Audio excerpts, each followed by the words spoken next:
আসসালামু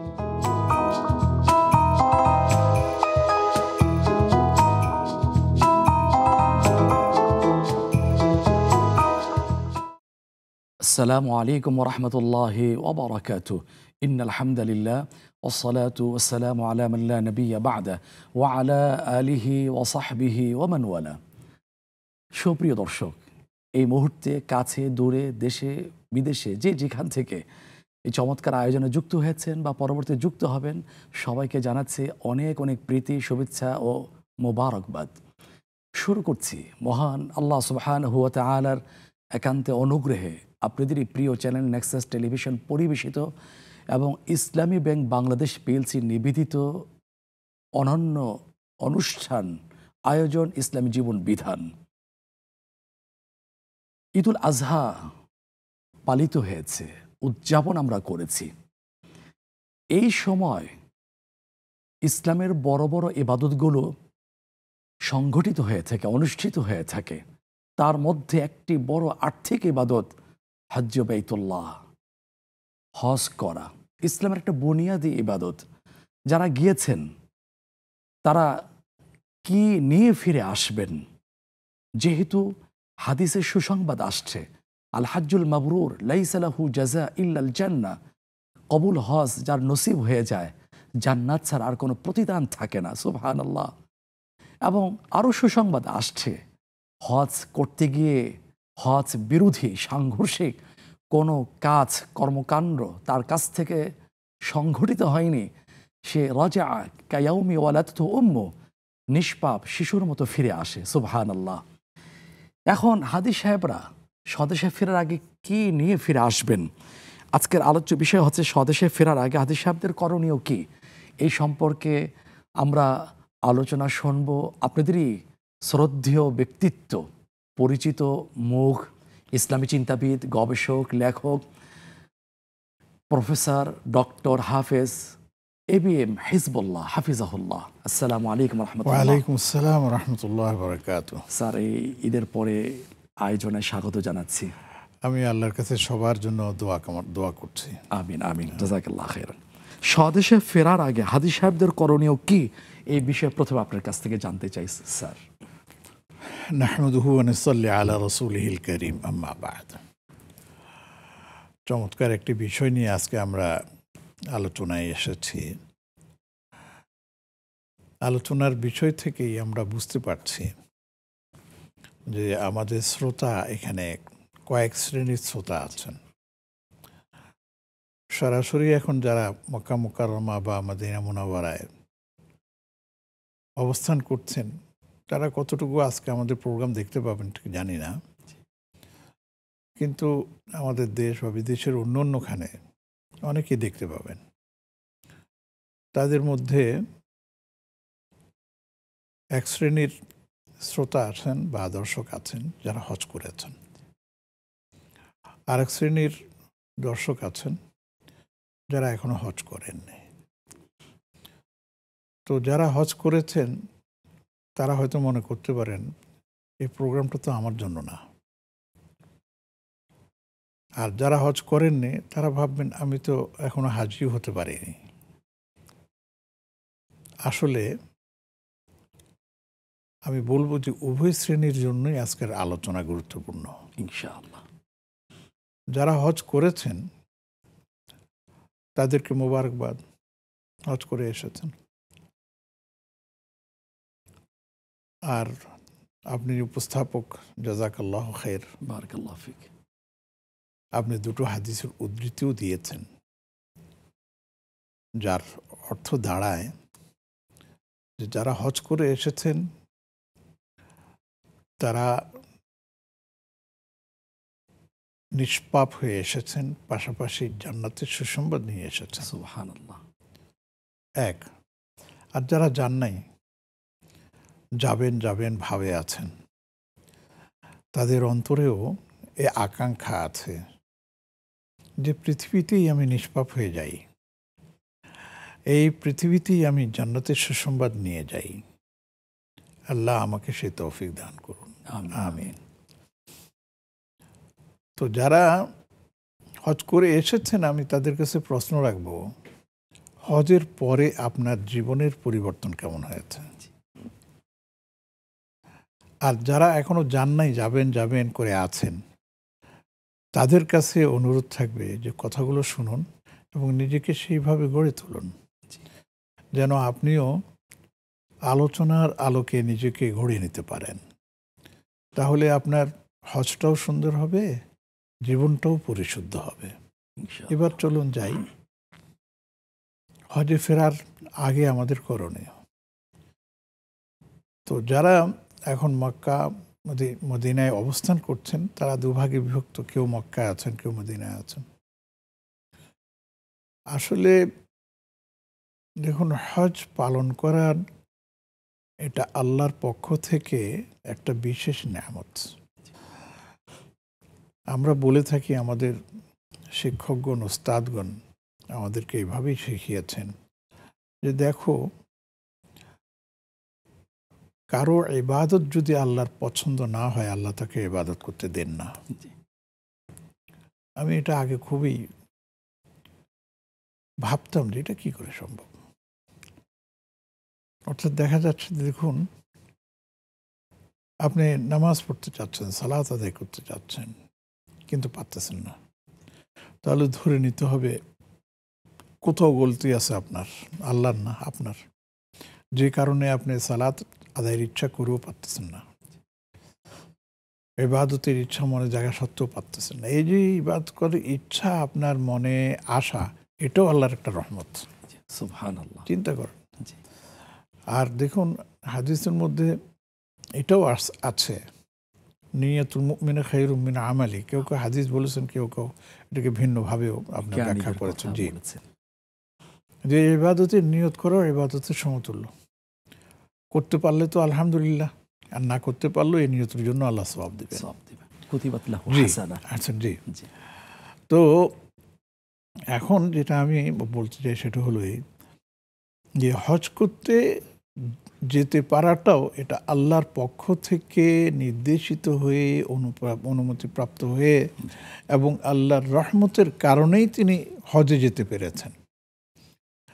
আর ইবাদতকে আমরা 3 ভাগে ভাগ করি। একটা হচ্ছে নিরেট দৈহিক ইবাদত, যেমন সালাত, সিয়ামকেও অনেকে এটার অন্তর্ভুক্ত করেন।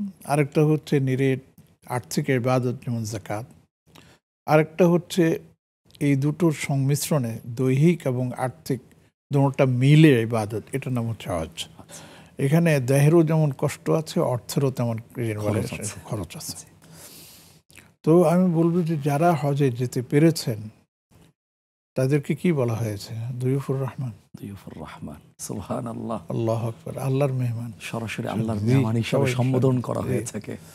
কিন্তু আবার মজার ব্যাপারও আছে, যাদের হজ কবুল হয়, হাদিসের আলোকে বলা হয় যে যখন তারা লব্বাইক লব্বাইক বলেন, তখন আসমান থেকে জবাব আসে, লব্বাইক ওয়া সাদাইক। সুবহানাল্লাহ, এই বান্দা, তোমার লব্বাইক কবুল হয়েছে, তুমি সৌভাগ্যবান। কিন্তু যাদের হজ কবুল হয় না, তাদেরকে বলা হয় লা লব্বাইক ওয়ালা সাদাইক। না না, তোমার উপস্থিতি গ্রহণযোগ্য নয়, তুমি সৌভাগ্যবান নয়। স্যার মাফ করুন, এখানে একটা কথা মনে পড়ে গিয়েছে, শুনবো আপনার কাছ থেকে, উপকৃত হব ইনশাআল্লাহ। এই আলী রাদিয়াল্লাহু তাআলা আনহু সুযোগ্য সন্তান হুসাইন রাদিয়াল্লাহু তাআলা আনহু যখন ইহরামের কাপড় পরে বাহনে চড়ছিলেন, উনি আবার বেহুশ হয়ে গেলেন।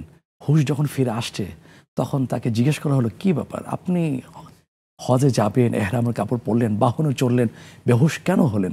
এই জন্য হয়েছে, আমার ওই ভাবনাটা আসছে, আপনার কথার সাথে এটার সম্পৃক্ততা আছে, যে আমি তো জানি না যে আমার লব্বাইক এটার বলার সাথে লব্বাইক ও সাদাইক কি বলা হচ্ছে না লা লব্বাইক বলা হচ্ছে, কবুল হচ্ছে কি হচ্ছে না।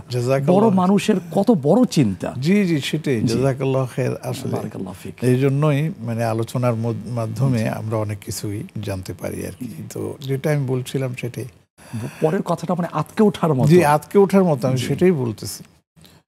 এটা তো আছে। এর পরবর্তী দেখেন যে আমরা কেউ স্বাভাবিক নিয়মে মৃত্যু ভাবনা করি না, কিন্তু দেখুন এহরাম পরার সময় কি নারী কি পুরুষ, তখন নিজের অজান্তেই মৃত্যু ভাবনা এসে যায়। তখনই আমাদের মনের মধ্যে আসে যে আমি কি নিয়ে যাচ্ছি, কোথায় যাচ্ছি। মা বোনদের আল্লাহ সম্মানার্থে ওদের জন্য আলাদা এহরামের ব্যবস্থা করেন নাই, ড্রেস যা আছে সেটাই পরো। জি। কিন্তু পুরুষদের জন্য এমন দুটো বস্ত্র পরিধানের কথা বলেছেন যে এই দুটো আমাকে মৃত্যুর কথা স্মরণ করিয়ে দেয়। আর দৃশ্যমান হয় কেমন যেন একটা জীবন্ত জীবন্ত লাশের মতো। স্যার চমৎকার কথা বলছিলেন, আমরা আলোচনা শুনবো, তবে বিরতিতে যেতে হচ্ছে। বিরতি থেকে ফিরে এসে আমরা জানার চেষ্টা করব হজের মূল শিক্ষাটা কি। জি ইনশাআল্লাহ। প্রিয় দর্শক, আপনারা তন্ময় হয়ে শুনছিলেন শ্রদ্ধেয় স্যারের কাছ থেকে হজের ক্ষেত্রে, সবার ক্ষেত্রে কিন্তু লাব্বাইক ও সাদেক সুস্বাগত জানানো হয় না, কারো ক্ষেত্রে উল্টোটা জানানো হয়ে থাকে। কাদের ক্ষেত্রে সেটার কিছুটা আমরা শুনতে পেয়েছি। সময় হয়তো একটা ছোট্ট বিরতিতে যাবার, ফিরে আসছি কিছুক্ষণের মধ্যেই ইনশাআল্লাহ।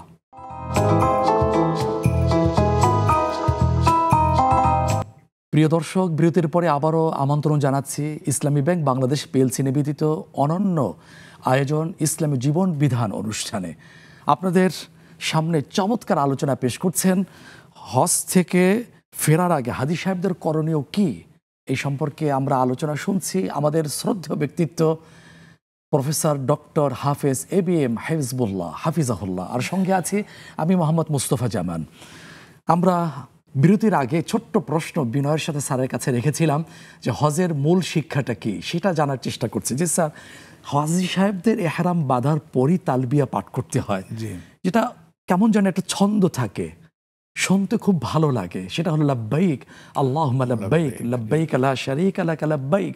এই কথাগুলোর মধ্যে তো একটাই মেসেজ দেওয়া হচ্ছে স্বঘোষিত স্বতঃস্ফূর্ততার সাথে, সেটা হলো লা শারীকা লাক, শিরিক না করার। আল্লাহ সুবহানাহু ওয়া তাআলা সূরা তাওবা 10ম পারা 6ষ্ঠ পারার শুরুতেই আল্লাহ বলেছেন ওয়া আযানু মিনাল্লাহি ওয়া রাসূলিহি ইলান নাস ইয়াউমাল হাজ্জিল আকবার আন্নাল্লাহ বারীউম মিনাল মুশরিকিন। যে আল্লাহ আমাদের রাসূলের পক্ষ থেকে একটা বার্তা দেওয়া হচ্ছে যে মহান হজের দিবসে, সেটা হলো যে আল্লাহ শিরিক থেকে মুক্ত, মুশরিক থেকে মুক্ত। এখন হাজী সাহেবদের কি এইটা বড় শিক্ষা নয় যে আমি যখন হজে যাব এই ভাবনাটা নিয়েই যাব যে আমাকে তাওহীদ, শিরিক মুক্ত তাওহীদের উপরে বেঁচে থাকতে হবে, এর উপরে জীবন পরিচালনা করতে হবে এবং এর উপরে মৃত্যুবরণ করতে হবে। হজ থেকে এই বড় শিক্ষাটাই নিয়ে আসতে হবে। প্রাসঙ্গিক একটু কথা বলছি স্যার, সেটা হলো আমি এক জায়গায় শুনলাম উনি মাজার কমিটির সাথে জড়িত। উনি ওই যে বিদাত হচ্ছে, শিরিক হচ্ছে, ইমান বিধ্বংসী কার্যক্রম হচ্ছে, ওইটার সাথে উনি পুরোপুরি জড়িত, ত্যাগ করেননি, ত্যাগ করার ঘোষণা দিয়েও যাননি, আবার ফিরে এসে আবার মানে স্বপদে বহাল থাকলেন। তো এই শিরিক মুক্ত থাকার, হজ থেকে তাওহীদ নিয়ে আসার কতটুকু সফলতা ওনার বয়ে আনছে, যদি এই ব্যাপারে মেহেরবানি করে কিছু বলতেন। আসলে আলহামদুলিল্লাহ মোটামুটি আপনার কথা অনেক কিছু এসে গেছে, তবুও আমি সেটাকে হয়তো কিছু রিপিট করব। সেটা হলো এই যে এহরাম মানেটা কি। এহরাম মানে হচ্ছে যে আল্লাহ রাব্বুল আলামিন অসন্তুষ্ট হন এমন সব কাজকে আমার জীবন থেকে আমি বিচ্ছিন্ন করে দিলাম, দূরে সরিয়ে দিলাম। আমি সমস্ত অন্যায়কে নিজের উপর হারাম করে দিলাম। এই জন্য এহরাম থাকা অবস্থায় মুহরিম ব্যক্তি অনেক কাজ করতে পারেন না, হালাল কাজও করতে পারেন না। তার মধ্যে যেমন স্ত্রীর সাথে থাকলে স্ত্রীর সাথে মেলামেশাও করতে পারেন না, ইত্যাদি অনেক কিছুই আছে। তো এই এহরাম কি আমাদেরকে এই শিক্ষা দিয়ে দেয় হজের মধ্যে, যেটা মূল শিক্ষা, যে পৃথিবীতে আসার মূল উদ্দেশ্য হচ্ছে আল্লাহর ইবাদত করা। আর আল্লাহর ইবাদতের মূল ভিত্তি হচ্ছে তাওহীদ হতে হবে। তাওহীদ মুক্ত ইবাদত ইবাদতই না, এবং সেটা যত বড়ই ইবাদত হোক, আপনি যত দামি আপনি বলুন না, কিচ্ছু হবে না। অতএব আমাকে প্রথমে আমার জীবনকে শিরিক মুক্ত করতে হবে, বিদআত মুক্ত করতে হবে। এই ইহরামের মাধ্যমে সেটা আমরা শিখব। অতএব আপনি যে ঘটনা বললেন, এ ধরনের ঘটনা শুধু একজন না, প্রচুর আছে। কেউ যদি যায় এই জন্য যে আমি হজ থেকে ফিরে আসলে মানুষ হাজি বলবে, আপনি সেটাকে কি বলবেন? এখন বিভিন্ন শ্রেণীর লোকদের মধ্যে একটা ট্রেন্ড চালু হয়েছে যে আমাকে হাজি হতে হবে। তাহলে কি হবে? মানুষ আমাকে হাজি বলবে, আমি আলহাজ হয়ে যাব। তার মানে মনে হয় যেন তিনি হাজি হয়ে গেছেন, আলহাজ তার মানে উপাধি পেয়ে গেছেন। তার মানে মনে হয় যেন তিনি জান্নাতের সার্টিফিকেট পেয়ে গেছেন। এত সহজ। স্যার, কেউ যদি সম্মানার্থে হাজি সাহেব চাচ্ছেন, সেটা ভিন্ন কথা, আমি আসতেছি, সেটা আসতেছি। তো যদি এই ধরনের নিয়ত করে কেউ হজে যান, তাহলে তিনি লাব্বাইক আল্লাহুম্মা লাব্বাইক বলছেন, আর উপরের থেকে মনে হয় না তার জন্য লাব্বাইক ও সাদেকের জবাব আসছে। তার জন্য সে লা লাব্বাইক ওটাই রয়ে গেছে, ওয়ালা সাদেক এটাই রয়ে গেছে। এটা আমাদেরকে বুঝতে হবে। এই যে আপনি বললেন যে হজ থেকে আসার সময় আমরা কি শিক্ষা নিয়ে আসতেছি, হজ থেকে আসার সময় তো আমরা এই শিক্ষা নিয়ে আসতেছি যে বাইতুল্লাহ মানে আল্লাহর ঘর। আমরা সেই আল্লাহর ঘরের পূজা করি? আল্লাহর ঘরের আমরা পূজা করি না, ইবাদত করি না। আমি ওই ঘরের মালিকের ইবাদত, রব্বা হাযাল বাইত। আমরা সেই ঘরের মালিকের ইবাদত করি। অনেকে এটা বলেন যে আপনারা তো মূর্তি পূজা করেন না, কিন্তু একটা ঘর পূজা করেন কেন? তাদের উত্তর হচ্ছে পরিষ্কার, এটা এই ঘর পূজা করি না বলেই আমরা সারা ওয়ার্ল্ডের মধ্যে আমরা কেবলামুখী হয়ে সালাত আদায় করি, কিন্তু সেই ঘরের জন্য আমরা করি না। এই ঘরের যিনি রব, তার জন্য আমরা ইবাদত করি। আর এটার তো পূজা করা হয় না, দৃশ্যমান এটা প্রমাণ আছে যে এর উপরে পা দিচ্ছে, উঠছে, সব কিছু আছে কাছে। এগুলি নিয়ে আমাদের চিন্তা নেই, এক নম্বর। কিন্তু আমাদের মূল টার্গেট হলো, মূল টার্গেট হলো আমাকে শিরক মুক্ত জীবনযাপন করতে হবে। এক, সেটাই হচ্ছে আমার ফার্স্ট শিক্ষা, প্রথম শিক্ষা। দেশ থেকে আমি এত কষ্ট করে এত টাকা পয়সা খরচ কেন যাচ্ছি? আমি যাচ্ছি বাইতুল্লাহর সান্নিধ্যে, এবং সেখান থেকে আমি তাওহীদকে সাথে করে বুকে ধারণ করে আমি ফিরে আসবো। অতীতের যাবতীয় যত কিছু আছে সব কিছু আমি ত্যাগ করব। এই যে হাদিস প্রথমেই আপনি বলেছেন, মান হাজ্জা ফালাম ইয়ারফুস ওয়ালাম ইয়াফসুক রাজাআকা ইয়াউমা ওয়ালাদাতহু উম্মু। যে ব্যক্তি হজে গেল এবং সেখানে কোনো অশ্লীলতা করলো না, পাপাচার করলো না, সেই জন্য নিজের মায়ের গর্ভ থেকে নিষ্পাপ হয়ে জন্মগ্রহণের মতো একজন মানুষ হিসাবে ফিরে আসবে। কেন? সারা জীবন অন্যায় করলাম, সারা জীবন কিনো বলে আপনার পাপাচারে লিপ্ত হলাম, হজের মধ্যে আমাকে আল্লাহ পাক এত বড় একটা নেয়ামত দিলেন কেন? এই জন্যই যে আমি শপথ করে এসেছি, আমি আল্লাহর কাছে ওয়াদাবদ্ধ হয়ে এসেছি, আল্লাহ যা করেছে সব মাফ করে দাও। এবং মনে রাখবেন যে এই যে রাজা কায়ম আলাদাতহুমু, আল্লাহ রাসূল সাল্লাল্লাহু আলাইহি ওয়াসাল্লাম বলেছেন, এটা তখনই প্রযোজ্য হবে যদি হাজী সাহেব সত্যিকার অর্থে সেই নিয়তে আপনার হজে গিয়ে থাকেন এবং সেভাবে সেখানে গিয়ে তিনি তওবা ইস্তিগফার করে আসেন। কারণ এটা আমরা জানি যে অনেক নেক আমল আছেন, এই নেক আমলের কারণে আপনার ছোট ছোট গুনাহগুলো মাফ হয়ে যায়। যেমন আমি সালাত আদায় করতেছি, মাফ হয়ে যাচ্ছে, আমি উযু করতেছি, মাফ হয়ে যাচ্ছে, আমি দুরূদ শরীফ পড়তেছি, অনেক নেক কিন্তু গুনাহ মাফ হয়ে যাচ্ছে। কিন্তু কবিরা গুনাহ কখনো না।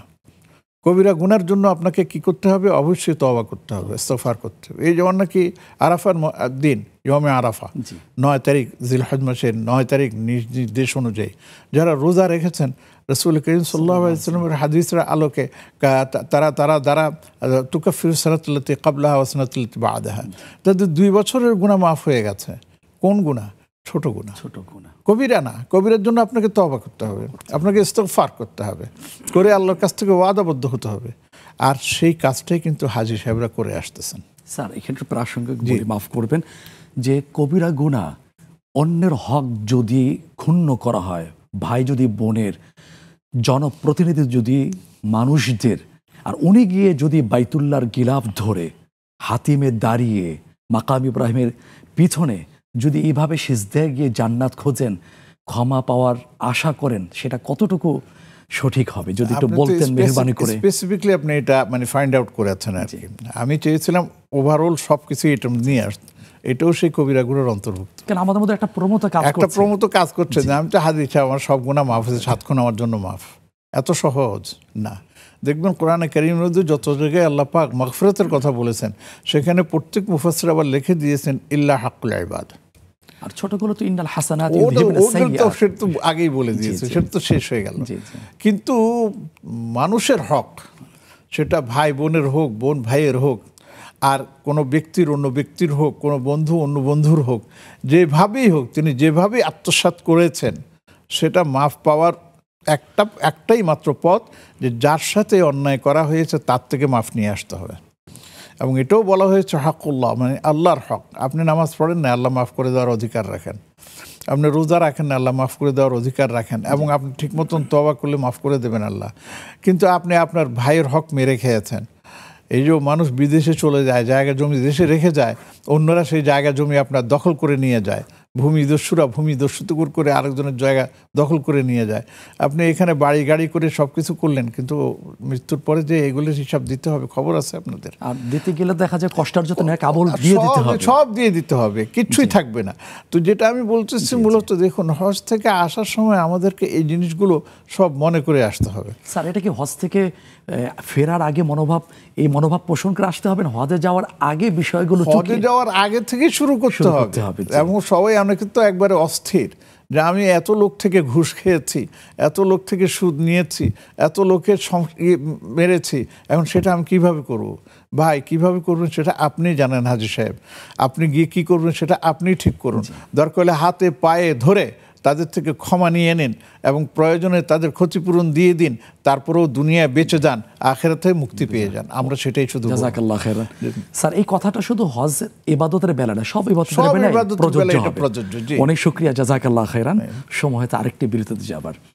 প্রিয় দর্শক, আলোচনা শুধু শুনতে ইচ্ছা করে, বড়দের কথার মধ্যে অনেক গভীরতা থাকে।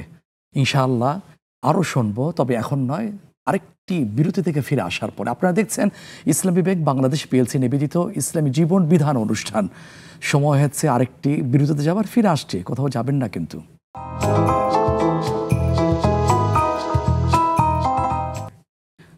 প্রিয় দর্শক, বিরতির পরে আমন্ত্রণ জানাচ্ছি ইসলামী বিবেক বাংলাদেশ পিএলসি নিবেদিত ইসলামী জীবন বিধান অনুষ্ঠানে।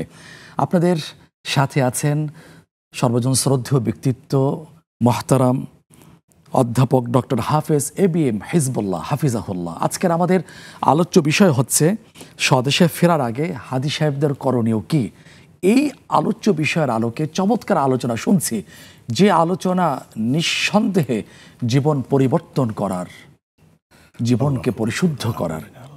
আমাদের সাথেই থাকবেন শেষ পর্যন্ত ইনশাআল্লাহ। জি শ্রদ্ধেয় স্যার, আমি এবার আপনার আগের কথার সাথে একটু যুক্ত করে বলতে চাচ্ছি, আজকের কেমন জানি দেখা যাচ্ছে কোথাও কোথাও যে হানিমুনে যায়, শপিংয়ের জন্য যায়, ঘুরতে যায়, সেগুলোর মতোই কেমন জানি হয়ে যাচ্ছি আসছি।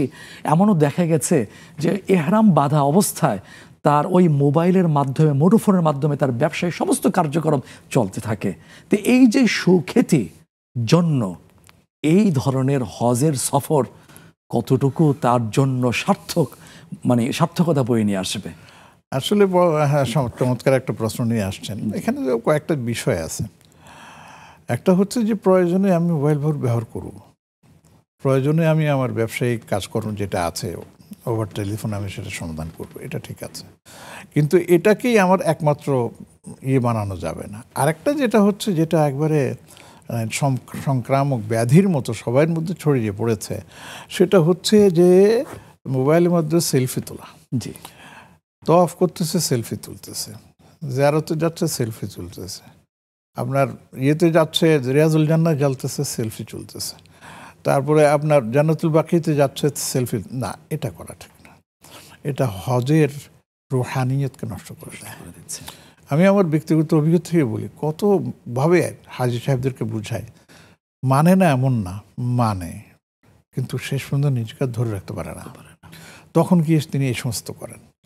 এখানে এই জিনিসটা আমি বলবো যে দেখুন, হজে গেছেন, হজের কাজটা নির্বিঘ্নে এবং কি জানি এর নাম কি একবার নিশ্চিন্তে করার চেষ্টা করুন। যেমন নাকি এই যে হজের আগে হাজী সাহেব করণীয়, আমি তো বলবো দেখেন, মক্কা থেকে যখন হজ শেষ, তখন মানুষের মধ্যে একটা সৃষ্টি হয় যে আমি কবে দেশে ফিরে যাব। তো মক্কা থেকে যারা আসবেন তারা তো যুদ্ধ হয়ে চলে আসবেন। তো সে সময় 2 দিন সময় পান, আর 3 দিন তো পাই, 4 দিন 5 দিন যা সময় পান, দয়া করে একটু বাইতুল্লাহর কাছাকাছি যাওয়ার চেষ্টা করুন, হারামের সময় কাটাবার চেষ্টা করুন। সেই সময় বসে কি জানি বলে আপনার ইবাদত বন্দেগী করুন, ঘোরাফেরা করে সময় নষ্ট করবেন না। মার্কেটিং আর শপিংয়ে গিয়ে আপনি এই মূল্যবান সময় নষ্ট করবেন না, এগুলো আগেই সেরে ফেলুন। তারপরে আরও মজার ব্যাপার বলি, এগুলি করে তওয়াফে কুদুম, এই তওয়াফে বেদা, মানে আজনবী যারা আছে তাদের জন্য তওয়াফে বেদাটা হচ্ছে ওয়াজিব। তো এটা প্রয়োজনে আগেই সেরে নিন। অনেকে বলে যে তওয়াফে বেদা করার পর নাকি আর বাইতুল্লাহ প্রবেশ করা যায় না, এটা ভুল কথা, একবারে মারাত্মক ভুল কথা।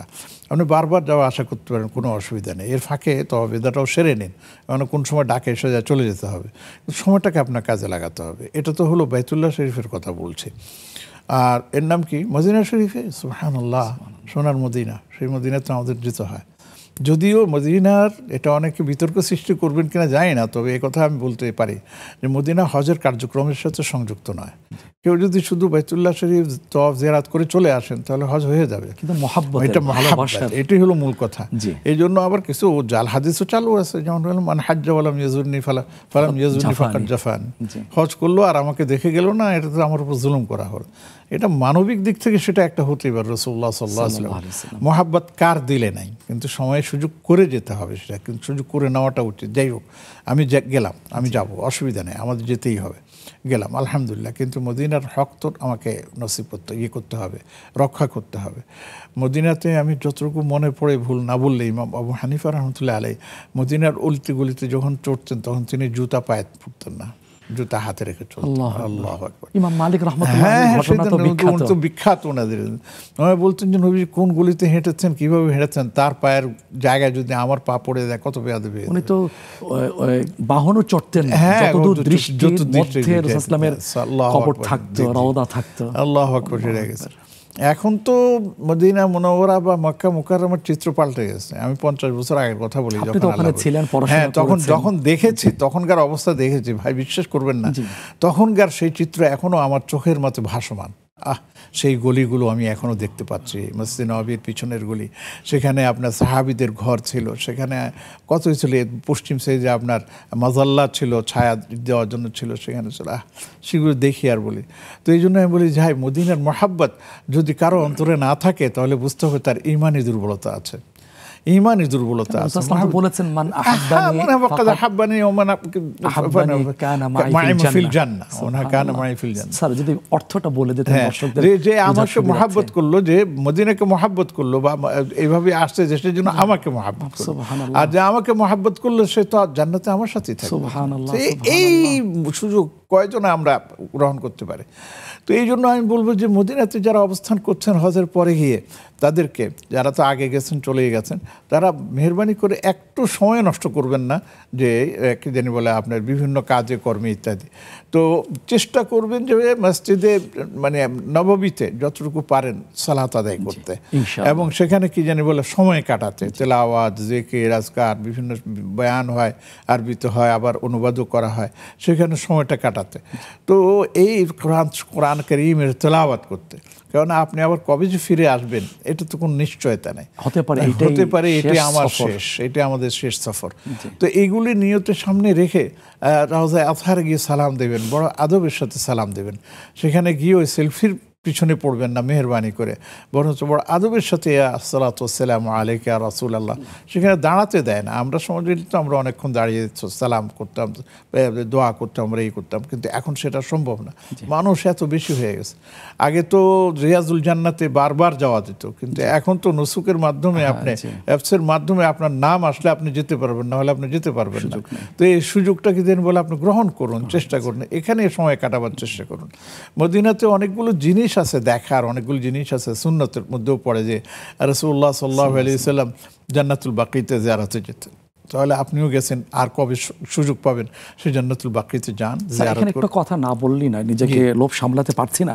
এই যে কবর জিয়ারতের কথা বললেন, মদিনার প্রধান কবরস্থান, গিয়ে ওখান থেকে কি লেসন তিনি নেবেন, কি শিক্ষা নেবেন? আমাদের দেশে যায় দেখা যায়, আসলে বলাটা কিভাবে দর্শক শ্রোতা গ্রহণ করেন, রামশ্যাম যদু মধু মারা যায়, তাদের কি শানদার মাজার হয়ে থাকে, অথচ পৃথিবীর শ্রেষ্ঠ মানুষরা সেখানে শুয়ে আছেন, কোনো চিহ্ন নাই, কোনো ছাদ নেই, শুধু মাথার কাছ দিয়ে একটা পাথরের টুকরা দেওয়া হয়েছে। এ থেকে তাদের প্রতি অসম্মান করা হচ্ছে। অসম্ভব। এখান থেকে আমি কি শিক্ষা নিব, যদি একটু বলতেন। জাযাকাল্লাহু খাইর। আমরা এখান থেকে শিক্ষা নিব, মাজারটা আমার কাছে বড় বিষয় না, মাজারের যে লোকটা আছে তিনি হচ্ছেন আমার কাছে আপনার, এর নাম কি, তাকে আমি অনুসরণ করব। যেমন রাসূলুল্লাহ সাল্লাল্লাহু আলাইহি ওয়াসাল্লামের কথাই বললাম, আমরা সেখান থেকে কি নিয়ে আসতেছি। জান্নাতুল বাকিতে আমরা গেলাম, সেখানে অনেক সাহাবী আছে, শত শত সাহাবী আছে। সেখান থেকে কি শিখলাম? সেখান থেকে আমরা শিখলাম যে তারা ইন্তেকাল করেছেন, চলে গেছেন, আমাদেরকেও তাদের পথ ধরে এইভাবেই চলে আসতে হবে। আচ্ছা, আবার যেন বলে একটা হাদিসের মধ্যে আছে, মান ইসতাতা আন ইয়ামুতা ফিল মাদিনাতি ফালইয়ামুত, ওকামা কাল আলাইহিস সালাতু ওয়াসসালাম। যার পক্ষে সম্ভব হয় মদিনাতে সে মৃত্যুবরণ করবে, সেজন্য মদিনাতে মৃত্যুবরণ করে। এর বিভিন্ন ব্যাখ্যাও আছে যে মদিনাতে মৃত্যুবরণ করলে আল্লাহ রাব্বুল আলামিন তাকে সম্মানিত করবেন ইত্যাদি বেশ কিছু আছে, সম্মান তো হয়েই গেছে। আচ্ছা, এরপরে আসেন যে জান্নাতুল বাকিতে আপনি যখন যাবেন, এই সাহাবীরা কত কষ্ট করে, কত মেহনত করে দিন প্রচার করেছেন, দিনের উপর থেকেছেন। তাবিঈরা আছেন, তাবিঈরা আছেন, এরপরে উলামায়ে কেরাম অনেকে যারা আছেন মদিনাবাসী সবাই এখানে আছেন। এরপরে আপনি চলে যান ওহুদ ময়দানে। নবীজি সাল্লাল্লাহু আলাইহি ওয়াসাল্লাম মাঝে মাঝে ওহুদ ময়দানে যেতেন এবং সেখানে সাহাবায়ে কেরাম হযরত হামজা রাদিয়াল্লাহু তাআলা আনহুর নেতৃত্বে যারা শহীদ হয়েছিলেন, নেতৃত্বে না তো মানে হযরত হামজা রাদিয়াল্লাহু তাআলা আনহু সেখানে শায়িত আছেন। রাসূলুল্লাহ সাল্লাল্লাহু আলাইহি ওয়াসাল্লাম তার জিয়ারত করতেন এবং তার সাথে যারা শহীদ হন তাদের জিয়ারত করতেন। আপনিও সেখানে যান এবং সেখান থেকে শিক্ষা গ্রহণ করুন যে আমাদের দ্বীন এইভাবে আসে নাই, আমাদের দ্বীনকে আনতে জিহাদ করতে হয়েছে, কাফের মুশরিকদের বিরুদ্ধে লড়াই করতে হচ্ছে। আগে জেহাদ ছিল অস্ত্রের মাধ্যমে, এখন জেহাদ চলছে চিন্তার মাধ্যমে এবং সেভাবেই আমাদেরকে এগিয়ে যেতে হবে। প্রয়োজনে যদি অস্ত্রের মাধ্যমে দরকার হয়, সেটা যখন আসবে সময় তখন সেটার ফয়সালা দেবেন উলামায়ে কেরাম। এখন আমরা সেটা বলবো না। তো এই জন্যই বলতেছি যে এত সহজ না। তারপরে যদি সুযোগ পান শনিবার অথবা সোমবার, যেদিনই পারা যায়, বিভিন্ন সময় বলা হচ্ছে যে কোনো দিনও পারা যায়, হ্যাঁ, পায়ে হেঁটে মদিনা থেকে কোবা, উযু করে কোবা পর্যন্ত যাওয়ার সুযোগ আছে। এখন তারা ওয়াকিং ইয়েতে করে দিয়েছে, সেখানে যেতে পারেন, গাড়ি নিয়েও যেতে পারেন, কোনো অসুবিধা নেই। মসজিদে কুবাতে গিয়ে 2 রাকাত নামাজ পড়েন, মান তাতাহারা ফি বাইতিহি ওয়া সাল্লা রাকাতাইন ফি মসজিদে কুবা ফাকাদ ফালাহু আজরু উমরাহ আও কামা ক্বালা আলাইহিস সালাতু ওয়াসসালাম। যে ব্যক্তি ঠিক উযু করে সুন্দরভাবে মসজিদে কুবাতে এসে 2 রাকাত নামাজ পড়বে, তাহলে সে একটা উমরা সওয়াব পেয়ে যাচ্ছে। এবং কেউ বলেছেন যে উযু সেখানে করলেও কোনো অসুবিধা নেই, কারণ সবসময় তো উযু রাখা সম্ভব হয় না। স্যার, আপনি চমৎকার করে ঐতিহাসিক জায়গাগুলোর কথা বলেছেন ওখান থেকে কি শিক্ষা গ্রহণ করবেন যারা ওখানে জিয়ারায় যাচ্ছেন। আমরা আলোচনা শুনবো ইনশাআল্লাহ। আবার একটি বিরতিতে যেতে হচ্ছে। প্রিয় দর্শক, মক্কা মদিনার কথা শুনলে শুধু শুনতেই ইচ্ছা করে, আর এই কথাগুলো যদি হয় জ্ঞান লব্ধ অভিজ্ঞ বড় আলেমের মুখ থেকে, তাহলে তো আরও বেশি ভিতরে পিপাসা সৃষ্টি হয়। তবে এখানেই আলোচনা শেষ করছি না, আলোচনা শুনবো বিরতি থেকে ফিরে আসার পরে। সময় হয়েছে আরেকটি বিরতিতে যাবার, ফিরে আসছি কিছুক্ষণের মধ্যে ইনশাআল্লাহ।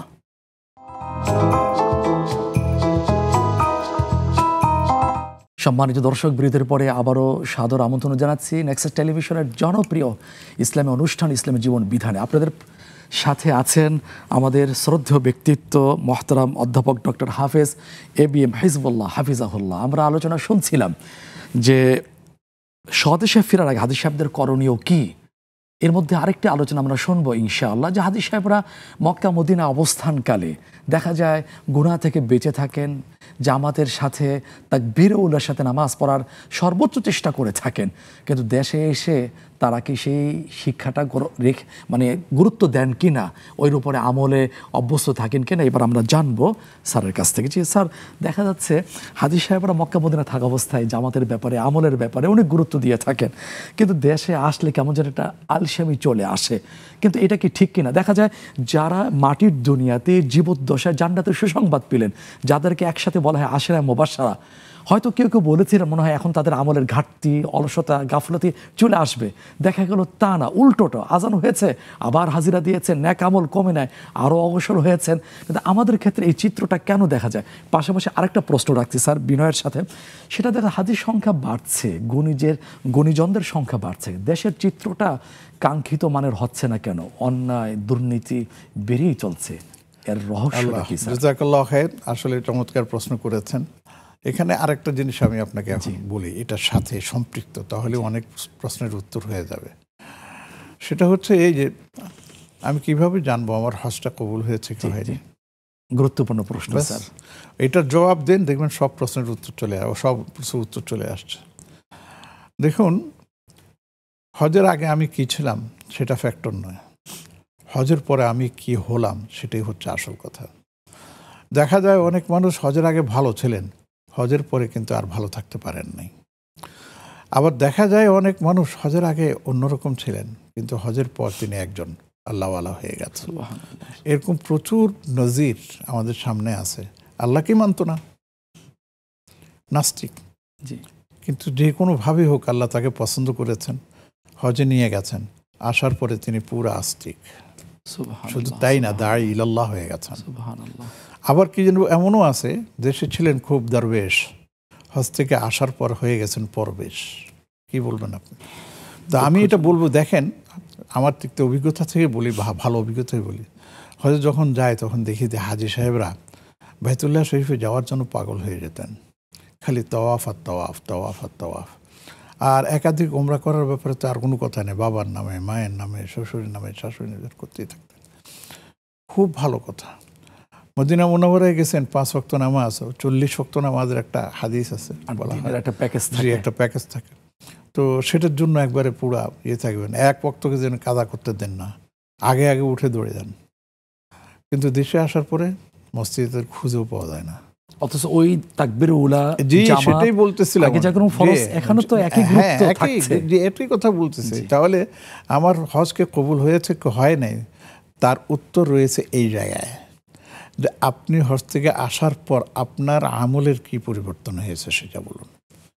যদি দেখেন যে হ্যাঁ সত্যিকার আপনার আমলের পরিবর্তন হয়েছে, আগে যে অন্যায়গুলো করতেন সে অন্যায়গুলো বাদ দিয়েছেন, আগে যে পাপাচার করতেন সেগুলো বাদ দিয়েছেন, আগে হারামের সাথে জড়িত ছিলেন, হারাম থেকে মুক্ত হয়েছেন, আগে বিভিন্ন ধরনের মানে অসামাজিক কাজে লিপ্ত হয়েছেন, অনৈতিক কাজে লিপ্ত ছিলেন, সেগুলো বাদ দিয়েছেন, তাহলে বুঝবেন যে আপনি আল্লাহর কাছে হয়তো কবুল হয়ে গেছেন। না হলে আল্লাহ পাক আপনাকে এই সুযোগ দিতেন না। এখন আপনি মানুষের দেনা পাওনা যেগুলো আছে সেগুলো আপনি পরিশোধ করার চেষ্টা করুন, এক। আর যদি দেখেন যে না, আগে যেমন ছিলাম, আসার পরে শুধু তেমন না, তেমনই রয়েছি, মনে করেন যে কোনো পরিবর্তন হয় নাই, তাহলে বুঝবেন যে আপনার হজ আটকে আছে, এটা আর উপর দিকে উঠতেছে না। স্যার একটু মাফ করবেন, বেয়াদবি নেবেন না। আমি একজনের কাছে শুনলাম, তিনি এলাকার এক লোকেরা বলতেছেন হজ থেকে ফিরে আসার পরে লুঙ্গি উঠাচ্ছেন হাঁটুর উপরে, আবার ধূমপান করছেন, আরও কিছু করছেন, সেটা এখানে উল্লেখ করতে চাচ্ছি না। ওনাকে বললেন যে আপনি না হাজি সাহেব, তখন তিনি রেগে বললেন এই আমি করবো না তো করবোটা কে, কারণ আমি তো আবার হজে যাব, আবার গুনাহ মাফ করেই নিব। এটা চিন্তা, এই চিন্তাটা মানে সহি না, এটা একেবারে সহি না, বরঞ্চ এটা তিনি যে হজ করে আসছেন সে হজের যে কোনো প্রভাব তার মধ্যে পড়ে নাই, তার না। এরকমও আমরাও শুনেছি যে হজ করে আসছেন, হজ করে এসে দোকানে গেছেন, যে দোকান থেকে মালামাল কিনেন সাধারণত, কিন্তু বাকিতেই সবচেয়ে বেশি, এবং টাকাটাও খুব সহজে দেন না। তো এখন হজ করে এসেছেন, গিয়ে সেখানে বলছেন এই ভাই আমার বাকির খাতাটা দাও তো দেখি। তো বাকির খাতা দিতে ও তো খুশি, সম্ভবত হাজি সাহেব ভালো হয়ে গেছেন, আমার টাকাগুলো আজকে দিয়ে দেবেন। তো উনি নিয়ে নিজের নামটা বাইর করলেন, নামের আগে দিয়ে আলহাজ রেখে খাতাটা দিয়ে আবার চলে গেছে। কি বলবেন আপনি বলেন? আমার কথা সেটা না, আমি হাসতেছি, আসলে হাসির ব্যাপার না, দুঃখজনক, চিন্তার খোরাক আছে, চিন্তার খোরাক আছে, আমি দেখতেছি এরকম। তো আপনি যদি আমলে পরিবর্তন না হয়, আগের মতন যদি আপনি চলেন, তাহলে ধরে নেবেন আপনার হজটা আটকে আছে। স্যার এই কথাটা কি বলা যায় যে হাজি সাহেবরা যদি সত্যিকারের সবকটা পরিবর্তনের মনোভাব নিয়ে দেশে আসতেন, তাহলে এই হাজি সাহেবদেরকে দিয়ে দেশের একটা আমূল পরিবর্তন? আমি সেটা দিয়ে আসতেছি, আপনি প্রশ্ন করেছেন, আগেই করেছেন, সেটাই আমি সেটাই বলছি। 2 নম্বর আমার এটা গেল। 3 নম্বর হলো এই, ওই হাজি সাহেবের মতো যেটা উদাহরণ দিয়েছেন, দেশে আসার পর হাজি সাহেব আরো বেপরোয়া হয়ে গেছেন, আরো বেপরোয়া হয়ে গেছেন। আগে যাও কম টম করতো, লোকটুকুর অন্তরালে করতো, সাহস বেড়ে গেছে। তাহলে বুঝবেন যে ওনার হজ আসমানে উঠে নাই। আর এই লোকগুলো যেটা বলেছেন, যদি ভালো হয়ে যেত দেশের চিত্রটাই তো পাল্টে যেত। কেন পাল্টাচ্ছে? কারণ উপর থেকে একবার শুধু সেটাই না, শুধু সেটাই না, আপনি শুধু হজের কথা বলবেন, আমরা ওমরাতে আমরা দেখিনি কত মানুষ যাচ্ছে। যদি আপনার সুদের টাকা দিয়ে যায়, হারামের টাকা দিয়ে যায়, আপনি সেটা কি, আমি তো মনে করি যে আল্লাহর সাথে তামাশা করতেছে। আল্লাহ মাফ করেন, আল্লাহ মাফ করুন। আল্লাহ দেখেন বাধা দিচ্ছেন না, যে আসতে চাও আসো, আর তার মানে আল্লাহ তাকে সুযোগ দিচ্ছেন যে এই সুযোগটা তুমি গ্রহণ করে নিজেকে পরিশুদ্ধ করে তারপরে ফিরে আসো। আমরা তো সেটা করতেছি না। শুধু সেটা না, ঘরে ঘরে পর্দা পুষি দেওয়ার কোনো বালাই আছে? এটাকে গুনাহ মনে করা হচ্ছে না, বলে এটা সামাজিক ব্যাপার, আমি পর্দা করলাম না। মা বোনেরাও হজ করে আসতেছেন, এসে আবার সে আগের মতন কেমন হচ্ছে? ছেলে মেয়েদের চলে আসছে, তো এখন এসে বলবে যে বাবা যা হয়েছে এতদিন আরই করো না, এখন কি যেন একটু পর্দা পুষিদা করো, ঘরের মধ্যে একটু পরিবেশটাকে পরিবর্তন করো না আগের মতো। তো এর দ্বারা আমরা কি বলবো? তাহলে এখান থেকে আমরা যেটা পাচ্ছি যে স্বদেশে ফিরে আসার আগে হাজিদের করণীয়, এই করণীয়ের মধ্যে এই জিনিসগুলো কি আমার মাথায় থাকবে না? আমরা এই জন্য হাজের মধ্যে হজ শেষ হওয়ার পরে আমরা ছেড়ে দিতাম না, বরঞ্চ আমাদের যে কাফেলা ছিল বা অন্যরা ছিল, এখনো করে, এটা সবাইরই আছে, যে হজের থেকে ফিরে আসার আগে সবাইকে নিয়ে বসে নসিহত করে যে দেখেন আপনারা হজ করেছেন, আপনার আল্লাহওয়ালা হয়েছেন, আপনি এখন দেশে ফিরে যাবেন, মেহেরবানি করে আল্লাহকে অসন্তুষ্ট করবেন না, এই হজকে অপমান করবেন না।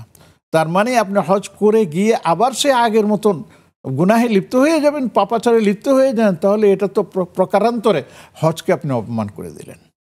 যে হজ আপনাকে পরিশুদ্ধ করার জন্য আল্লাহর পক্ষ থেকে আপনি হজে আসতে পেরেছেন, আর সেটাকে আপনি পরিবর্তন করতে পারলেন না, তো এই হজটা আপনাদের কেমন? আমি এরকম বহুত জানি যে ভাই ভোর রাতে উঠে মসজিদে নববীতে গেছে, ভোর রাতে উঠে আপনার এর নাম কি তওয়াফে গেছে, আর এখন মসজিদে খুঁজেই পাওয়া যায় না। অনেক ধন্যবাদ স্যার, চমৎকার কথা বলেছেন। যদি অল্প কথায় খুবই সংক্ষিপ্ত আকারে যদি আজকের সামারিটা যদি টেনে নিয়ে আসতেন হাদি সাহেবরা। আলহামদুলিল্লাহ, একবারে ছোট্ট কথাই বলবো যে দেখেন, আপনি হজকে কি জানি বলে সম্মান দিন, আল্লাহ আপনাকে সম্মান দেবে। হজকে আপনি সম্মান দেওয়ার অর্থ হচ্ছে হজ থেকে আসার পরে আপনি গুনাহ খাতা পাপাচার অনাচার থেকে আপনি বিরত থাকুন, হারাম থেকে আপনি বিরত থাকুন, হারাম উপার্জন থেকে বিরত থাকুন, হালাল পথে ফিরে আসুন, ইনশাআল্লাহ আল্লাহ এর সম্মান দিয়ে আপনাকে অবশ্যই জান্নাতি বানিয়ে দেবেন। জাযাকাল্লাহু খাইরান। প্রিয় দর্শক, আমার বলার কিছু নেই, স্যার চমৎকারভাবে এই আয়োজনের মধ্য দিয়ে পেশ করেছেন হজের আগে হজের পরে জীবন পরিবর্তন হতেই হবে। পরিবর্তনই বলে দিবে হজ কবুল হয়েছে কি হয়নি। হজের সফর ছিল একটা জীবন্ত লাশের সফর, হজের পরবর্তী জীবনটা হবে গুণামুক্ত। আমি কারো প্রতি জুলুম করব না, আল্লাহর অনুগত বান্দা এবং আদর্শ নাগরিকে পরিণত হব, এই দৃঢ় সংকল্প নিয়ে হাদি সাহেবরা ফিরে নিয়ে আসবেন। শুধু অল্পে তুষ্ট, মানে রোগে ভুগলে হবে না যে খেজুর খুরমা সুরমা নিয়ে আসছি আলহাজ হাজি হয়ে গেছি, না, এগুলো হলো গোপন শিরিক। এই চিন্তা, এই ভাবনা আমার ইমানকে নষ্ট করে আমার কষ্টার্জিত নেক আমল। আল্লাহ তাআলা আমাদেরকে সহিবুজ দান করুন, হাদি সাহেবদের জীবনকে বাকি সময়গুলোকে কোরআন সুন্নাহর আলোকে পরিচালিত করুন, এই দোয়া, এই প্রত্যাশা রেখে আজ এখানে শেষ করছি। আমি মোহাম্মদ মুস্তফা জামান। আসসালামু আলাইকুম ওয়া রাহমাতুল্লাহি ওয়া বারাকাতুহু।